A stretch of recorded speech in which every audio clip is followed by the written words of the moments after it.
네. 안녕하십니까. 국립보건연구원 권준욱 원장입니다. 8월 16일 코로나19 정례 브리핑을 시작하겠습니다. 먼저 오늘부터 8월 28일까지 50에서 54세 연령층에 대한 예방접종 실시에 대해서 말씀드리겠습니다. 이번 접종은 전국 위탁의료기관 약 13,000개소 및 예방접종센터 약 280개소에서 사전 예약한 일정에 따라 mRNA 백신으로 실시됩니다. 한편 8월 넷째 주에 시행되는 50대 연령층 접종은 지역 구분 없이 화이자 백신으로 시행하며 모더나 백신만 접종하는 위탁의료기관 726개소의 경우에만 모더나 백신이 사용됩니다. 8월 넷째 주에 예방접종 사전 예약을 완료하신 분들께는 접종일 전에 백신 종류 등을 문자로 안내해 드리도록 하겠습니다. 접종이 예정된 50대 연령층 대상자분들께서는 예약한 일정에 맞추어서 접종 기관을 방문하여 예방접종을 받아주시기 바랍니다. 다음으로는 60에서 74세 연령층 중에서 미접종자 대상 예방접종 예약 및 2차 접종 현황을 말씀드립니다.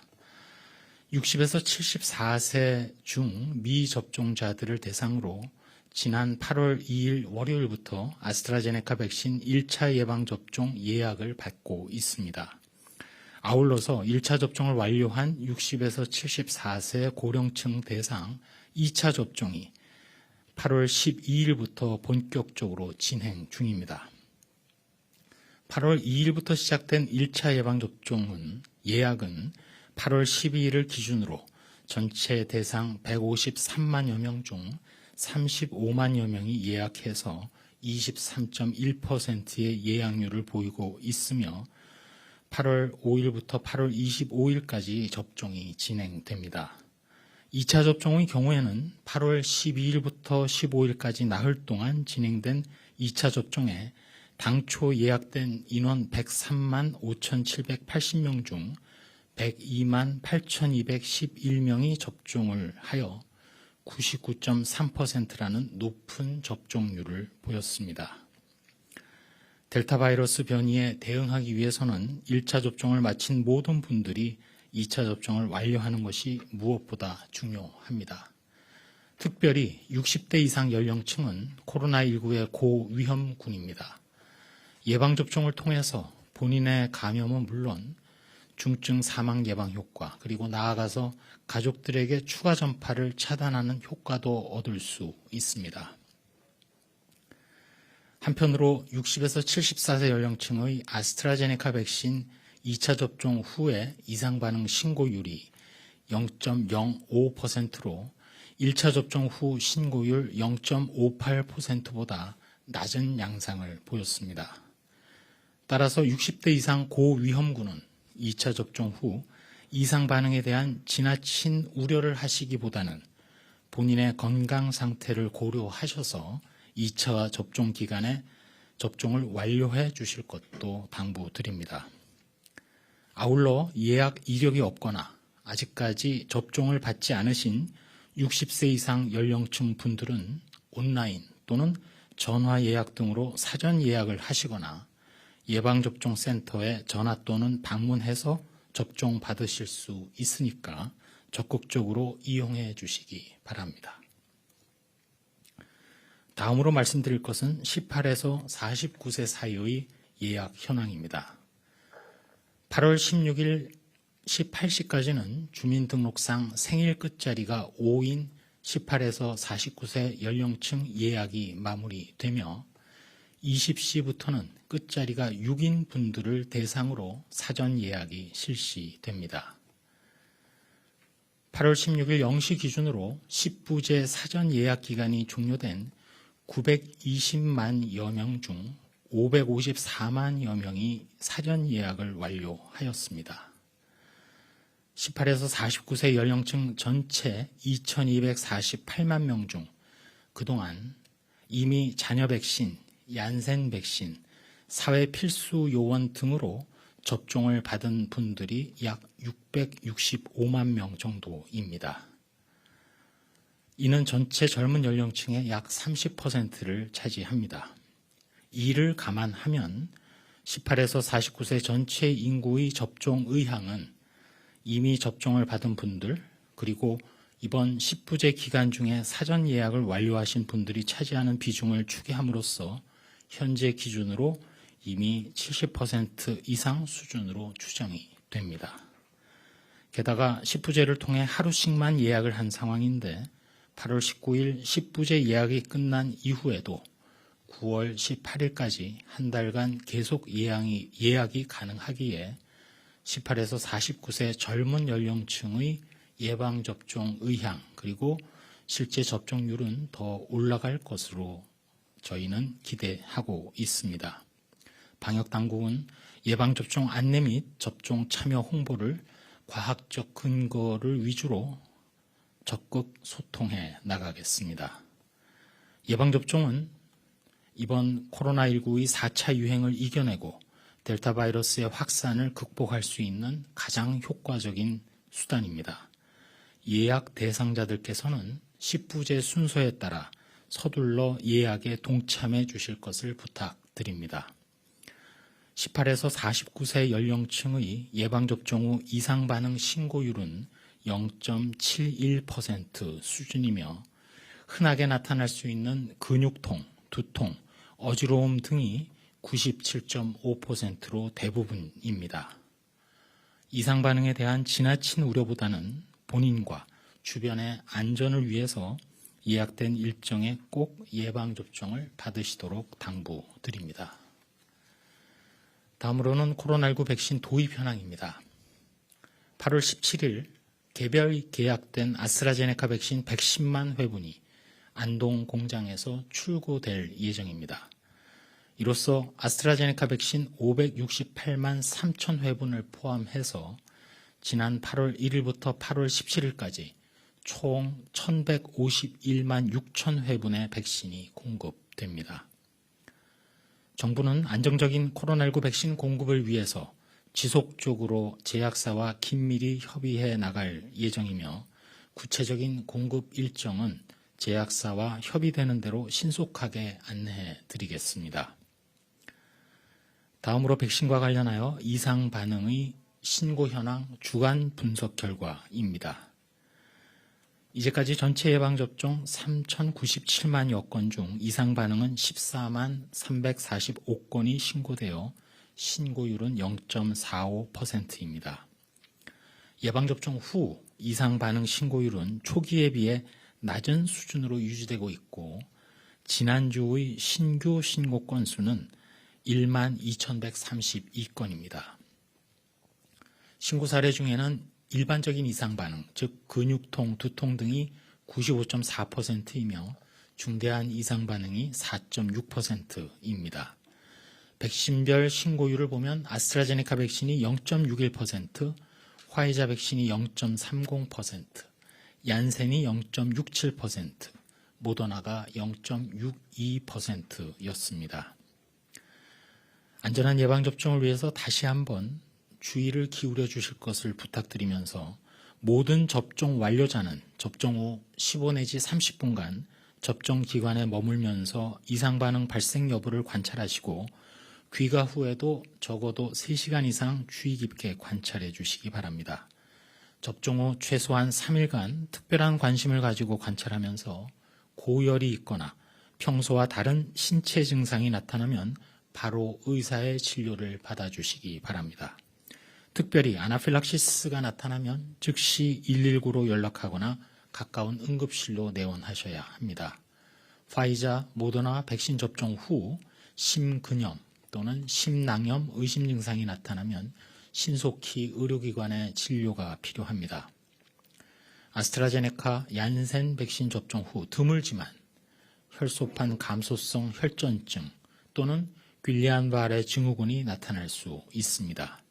의심 증상이 나타나면 즉시 의료기관의 진료를 받으셔야 하고 아울러 예방접종 후 이상 반응 의심 환자를 진료한 의료기관에서는 신속한 진단 치료와 함께 이상 반응에 대한 철저한 신고도 다시 한번 말씀드립니다. 예방접종 피해조사반의 사례평가 결과 피해조사반은 현재까지 총 26차례 회의를 개최하여 이상반응 신고 사례에 대한 인과성을 심의한 바 있습니다. 신고 사례 총 1735건 중 195건이 인과성이 인정되었으며 24건은 근거가 불명확한 사례로 평가되었습니다. 지난 8월 13일 개최된 제26차 회의에서 신규 108건 및 재심의 5건을 포함해서 총 113건을 심의한 결과 아나필락시스 22건에 대해 인과성이 인정되었고 중증으로 신고된 8건은 근거가 불명확한 사례로 평가되었습니다. 그 외에 사망 및 중증 60건, 아나필락시스 20건에 대해서는 예방접종과의 인과성이 인정되지 않았고 사망 2건, 중증 1건은 다시 평가하기로 하였습니다. 신규 사망 및 중증 이상 반응 사례를 분석한 결과 신규 사망 20건의 평균 연령은 73.8세였고 이 중 14명에게서 기저질환이 있었으며 접종한 백신은 화이자가 12건, 아스트라제네카가 8건이었습니다.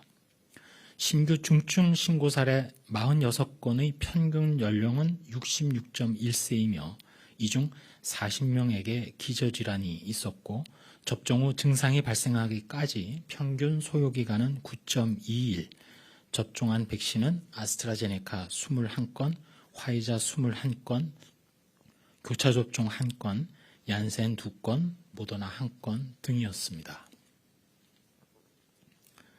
이상이 예방접종과 관련된 사항이고 코로나19 발생과 관련된 주간 동향입니다. 최근 한 주간 코로나19 국내 발생 신규 환자는 일평균 1780.3명으로 전주에 대비해서 19%가 증가했습니다. 수도권은 사회적 거리두기 4단계 등으로 정체를 보이다가 휴가철 등의 영향으로 최근 일주간 일평균 1077.1명을 기록해요. 전주 대비 15% 증가했고 비수도권도 전주 대비 25.8%가 증가했습니다. 주간 감염 재생산 지수는 전국 1.10으로 나타나서 전주의 0.99와 비교하여 증가했습니다. 수도권이 1.07, 비수도권은 1.16입니다. 주간 평균 위중증 환자 규모는 377명, 사망자는 32명으로 환자 수가 늘어남에 따라 위중증과 사망자도 계속 증가하는 추세이며 특히 40에서 50대 연령층에서 위중증 환자가 지속 증가하고 있습니다. 전주 대비 모든 연령대에서 발생률이 증가했는데 특히 20대 연령군이 인구 10만 명당 발생률이 6.1명, 30대 연령군에서 4.3명으로 계속 높은 수준입니다. 감염 경로를 보면 가족, 지인, 직장 등 접촉 감염으로 인한 확진자 접촉 비중은 지속적으로 40% 이상을 차지하고 있습니다. 신규 집단 감염 총 102건 중에 다중이용시설 32건, 사업장 30건, 가족 지인 모임 20건, 교육시설이 9건, 종교시설 5건 등으로 나타났습니다. 또한 지난 5월부터 8월 2일까지 발생한 확진자 총 78,992명 중 미접종자가 차지하는 비율이 92.2%이고 1차 접종자가 6.1%, 2차 접종 완료자가 1.7%였습니다. 같은 기간 위중증 및 사망자는 총 1,742명인데 이 중 미접종자가 89.8%, 1차 접종자가 9.1%, 2차 접종자가 1.0%로 나타났습니다. 코로나19의 유행은 델타형 변이의 우세종화로 새로운 국면을 맞이하고 있습니다. 정부는 확산세 억제를 위해서 예방접종을 목표대로 차질 없이 시행하는 한편 고강도 방역 대책을 병행하겠습니다.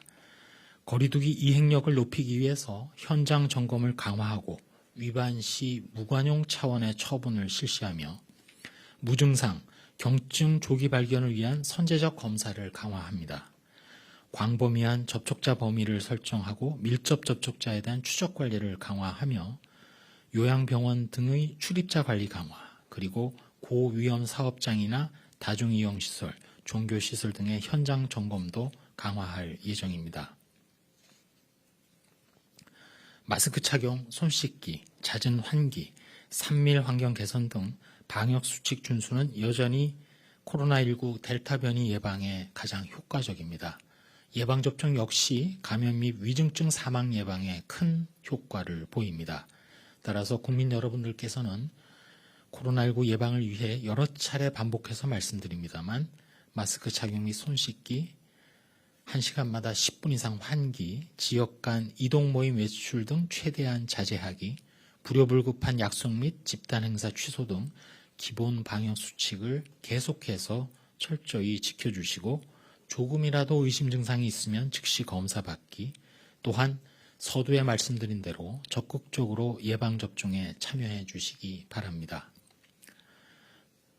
마지막으로 지역사회의 코로나19 항체 보유율을 조사를 한 결과 금년 2021년 국민건강영양조사 2차 참여자 1,200명, 그리고 6월에 군 입영장정 3,473명에 대해서 항체 보유 여부를 조사했습니다.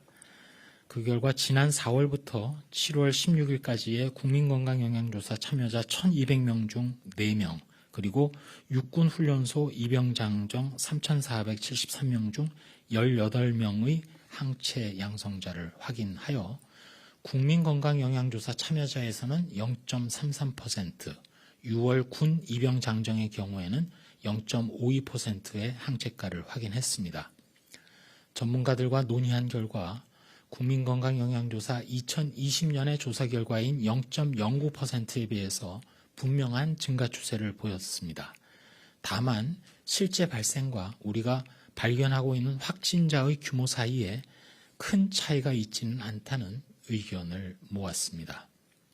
우리 사회는 아직도 낮은 항체 보유를 보이고 있기 때문에 활발한 예방접종 참여에 의한 집단 면역 형성이 중요한 상황입니다.